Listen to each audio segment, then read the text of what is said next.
ಎಲ್ಲ ಕನಕಪುರದ ನಾಗರಿಕ ಬಂಧುಗಳೇ ಹಾಗೂ 2024ನೇ ಇಸ್ವಿಯ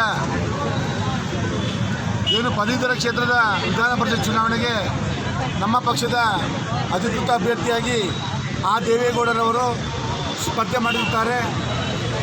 ಅವರಿಗೆ ಮತವನ್ನು ಯಾಚನೆ ಮಾಡಲು ನಮ್ಮ ನಗರ ಮಂಡಲದ ಮಾಜಿ ಅಧ್ಯಕ್ಷರಾದಂತಹ ಶ್ರೀಯುತ ಮುತ್ತಣ್ಣನವರು ಮತ್ತು ಅವರ ಬೆಂಬಲಿಗರ ಸಹಕಾರದೊಂದಿಗೆ ಹಾಗೂ ಎಲ್ಲ ಭಾರತೀಯ ಜನತಾ ಪಾರ್ಟಿಯ ಎಲ್ಲ ಮೋರ್ಚಾದ ಅಧ್ಯಕ್ಷರು ಮತ್ತು ಪ್ರಧಾನ ಕಾರ್ಯದರ್ಶಿಗಳು ಹಾಗೂ ಜಾತ್ಯತೀತ ಜನತಾದಳದ ಎಲ್ಲ ಅಧ್ಯಕ್ಷರು ಮತ್ತು ಮುಖಂಡರುಗಳು ಸೇರಿ ನಾವೆಲ್ಲರೂ ಸೇರಿ ಕರ್ನಾಟಕ ವಿಧಾನ ಪರಿಷತ್ ಚುನಾವಣೆಗೆ ಇದು ಮತವನ್ನು ಯಾಚನೆ ಮಾಡ್ತಿದ್ದೇವೆ. ದೇವೇಗೌಡರ ಪರವಾಗಿ ಜನರ ವಿಶ್ವಾಸದೊಂದಿಗೆ ನಾವು ಇದ್ದೀವಿ. ಹಾಗಾಗಿ ಈ ಚುನಾವಣೆ ನಾವು ಗೆಲ್ತೀವಿ ಅಂತ ನಾವದು ಕೂಡ ಭಾವಿಸ್ತೀವಿ. ಆಯ್ತು ಸರ್, ಹೇಳಿ ಮತ್ತೆ ಬನ್ರಿ ಕಮ್ ಬ್ಯಾಕ್.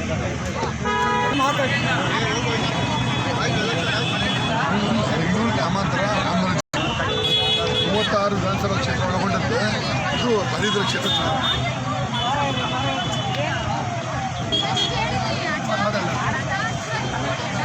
ಮಾನ್ಯ ದೇವೇಗೌಡರವರು ಬೆಂಗಳೂರು ನಗರ ಮಹಾನಗರ ಹಾಗೂ ರಾಮನಗರ, ಕನಕಪುರ, ಚನ್ನಪಟ್ಟಣ ಎಲ್ಲ ಕಡೆಗೂ 36 ಕ್ಷೇತ್ರಗಳಲ್ಲಿ ದೇವೇಗೌಡರು MLC ಅಭ್ಯರ್ಥಿಯಾಗಿ ಸ್ಪರ್ಧಿಸಿದ್ದಾರೆ.